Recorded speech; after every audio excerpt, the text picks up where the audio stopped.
Welcome to Suzanne in Therapy with Suzanne, and today I want to talk through something that has brought me shame for like 25 years or something. And it was something that happened I think it was in Copenhagen, or maybe it was in London.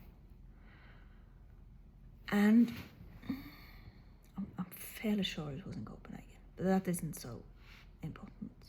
It might have been in Oslo too, not important. But I went into a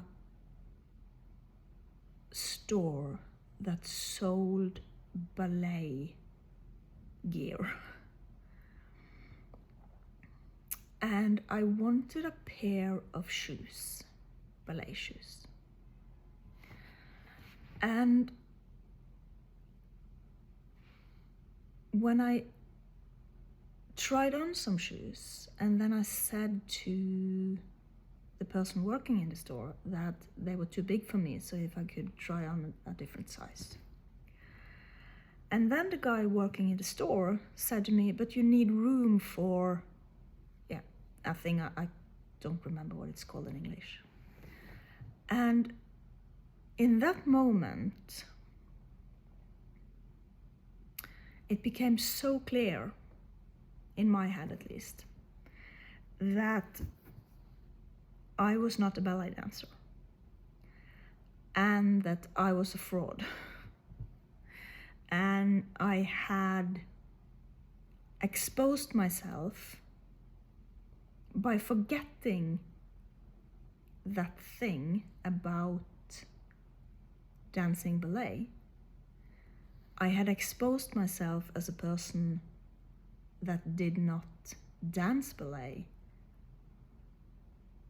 And it was so shameful, and I don't remember, but I left the store and I didn't buy anything, and it's.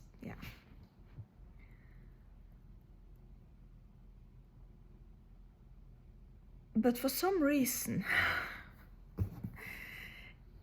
if I were to go back now, I would have said to the person working in the store that, but I am not an active ballet dancer.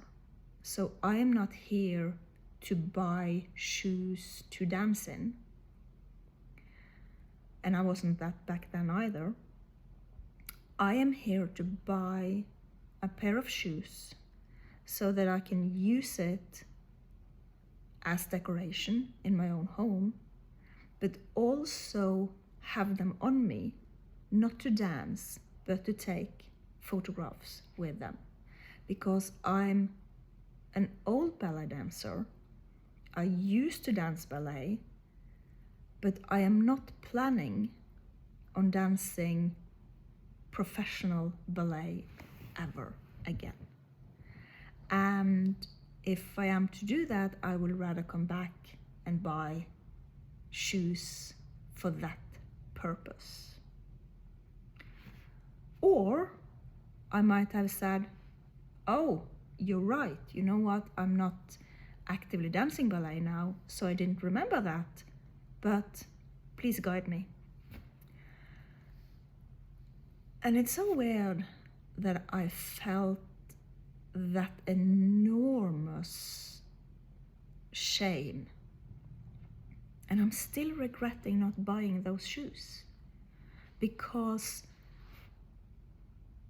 ballet was a very important part of my childhood. And I'm still considering myself a ballet dancer, but not in any way a professional ballet dancer, not in any way a ballet dancer who has a plan of ever dancing in ballet shoes, because that's just too much for me. I don't have the body to dance like that. I don't have the body to dance professionally. I don't have the body to dance in any kind of performance way in ballet shoes anyway. I will prefer to dance without shoes, and that is how I dance always. I don't to dance with shoes on, no matter what kind of dance it is, to dance with shoes on, if it's ballroom dance, if it's ballet dance, if it's modern dance, it's no matter what, to dance with shoes on is just, I can't do it. It's just not, I feel very, I don't have the motor skills to dance in shoes. I just don't. But that extreme shame, and I so regret not buying those shoes, but whatever, I can go and buy shoes now, but I have, until this day, today, I have felt that extreme shame and have refused to go in to a store selling ballet shoes again to buy ballet shoes, because it's just not, I have felt this extreme shame. And just today it just came to me with this, why did I do that? Why did I deny myself for 25 years to buy ballet shoes? Why couldn't I just buy ballet shoes? But it was that feeling of,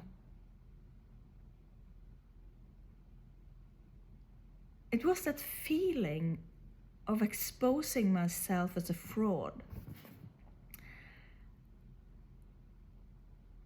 And it's so weird to think about now. Why did I feel like I was a fraud? And I think because to be a ballet dancer was a big dream for me.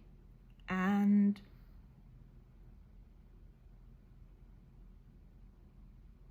what happened when I was a child was that I was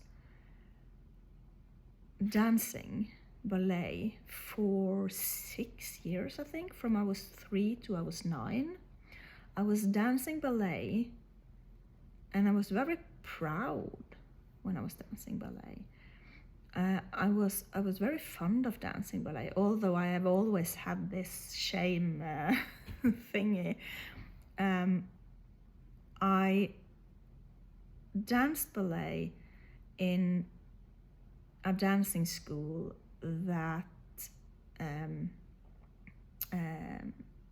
it was led by this old ballerina, and when she died, the school was just, there was no school anymore because she died. So it was her school, and then she died and nobody was there to take over. I think I seem to remember that was the thing that happened. And then I started in another ballet school led by another ballerina, together with a friend of mine who was living in my street, and she had attended that ballet school for some years. So I started that ballet school.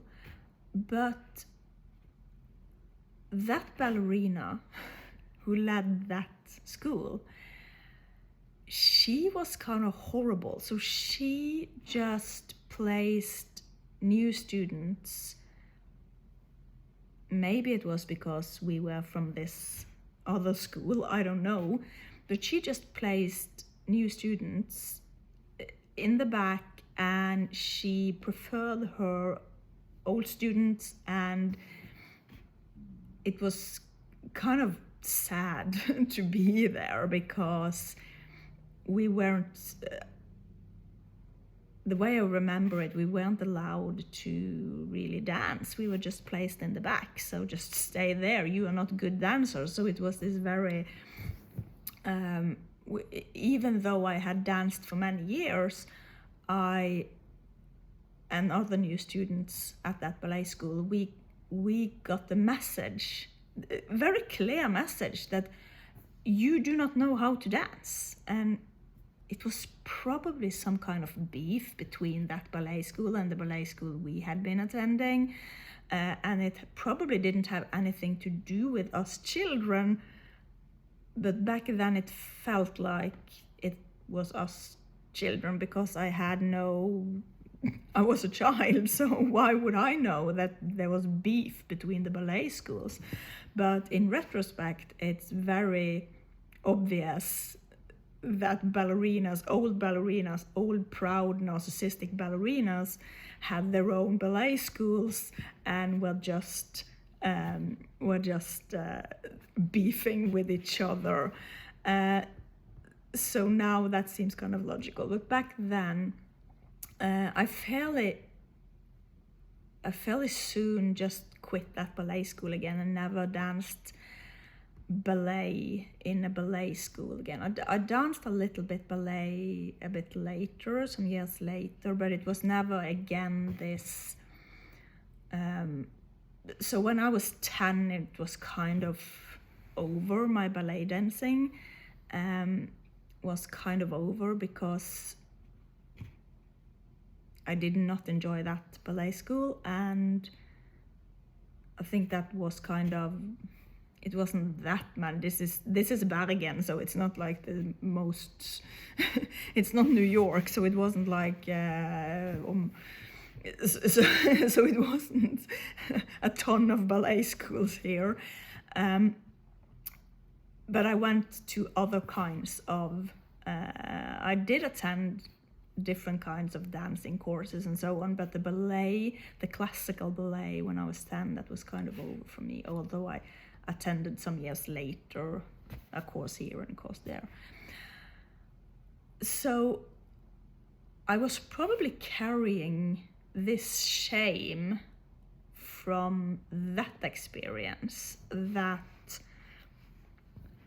so I was probably just a victim of prima ballerina beef.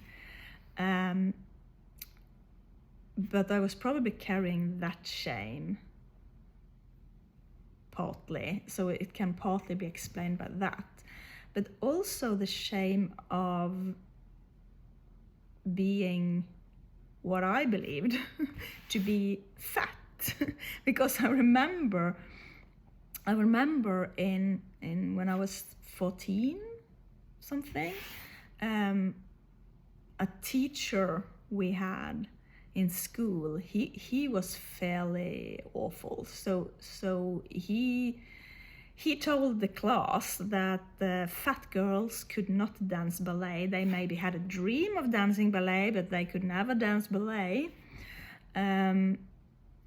And I saw myself as very fat because my mother constantly told me that I was very fat, and other people constantly told me that I was very fat. When I look back now, there is zero difference between me and other girls my age. It's just like, it's not visible. It's just not visible, that difference. But I got this, I was given this role as the fat girl, and many people, including especially my mother, because my mother,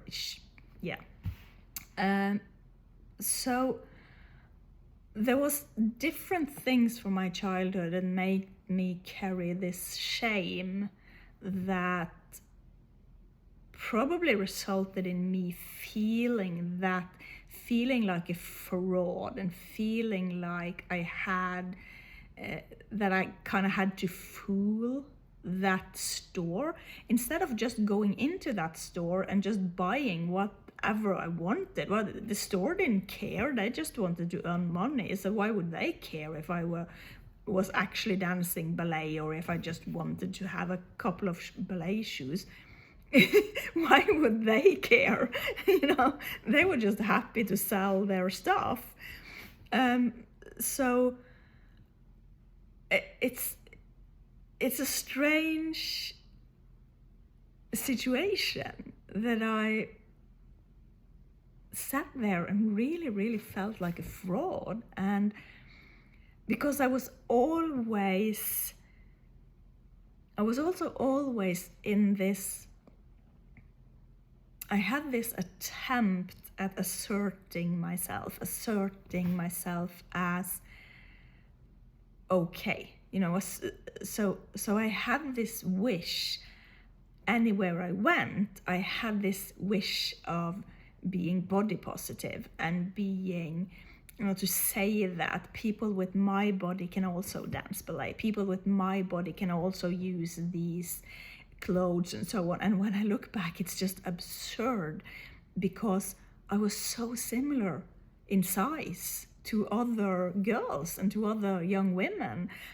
There's no, when I look at these pictures from back then, it's like, why did I believe that I was so fat? But the thing is, when I looked in the mirror and when I looked at these pictures, I saw, because I have body dysmorphia, so I actually saw a huge body.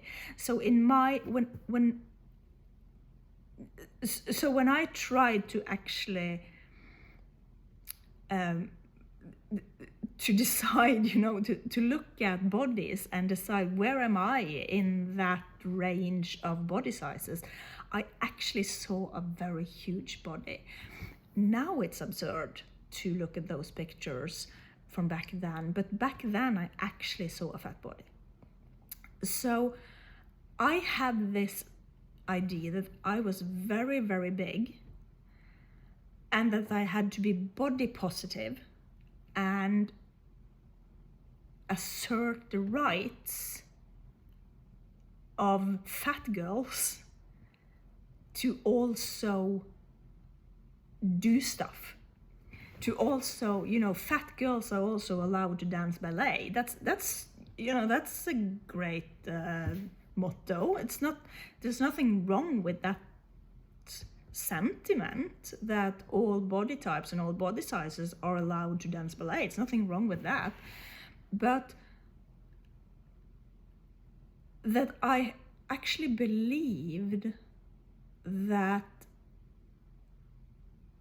I had to assert that right instead of just having that right, because going into a shop to buy ballet shoes, the people in that shop, they earn their money on that everybody had the right to buy ballet shoes. So that right to dance ballet and to buy ballet shoes, that right was already there. So I didn't actually have to assert it. And also, I was looking so similar to everybody else. There wasn't even anything with me that made me any kind of special in any kind of way. But that combination, me thinking and seeing when I looked in the mirror, me thinking that I was this huge fat blob,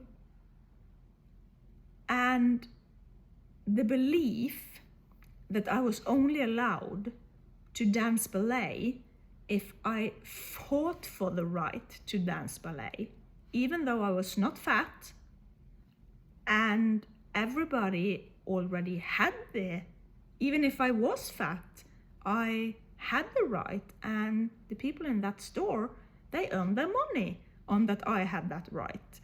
So there was this double distortion there, that I had deluded myself, or been deluded by my mother and other people, into thinking that I was fat. Fat people did not have a right to dance ballet. So I had to assert my right to dance ballet as a fat person. And then I always also had this fear, this extreme fear, that when I asserted that right, that people would expose me, that people would kind of, as if I could hide. Very weird. So there was this kind of feeling that if I went into that shop and just asserted that I have the right to buy ballet shoes, that in some kind of way would hide how I looked, but because I knew that I couldn't actually hide it, it was so plausible that the person working in that store would expose me as too fat to dance ballet. So that I had this weird, very weird thinking that I could in some way hide, but that if I did any kind of tiny little mistake, my mask would just crumble. Very narcissistic. My mask would just crumble. That I believe that my mask was actually masking, but the tiniest little mistake could make that mask fall, and then I would stand there and just be this fraud that actually did not dance ballet and actually had no right to dance ballet, that I was trying to fool that person in the store into selling me a pair of ballet shoes. So when they said to me that, oh, but you're forgetting this thingy that is supposed to be in the shoes, that moment exposed me. And it wasn't even something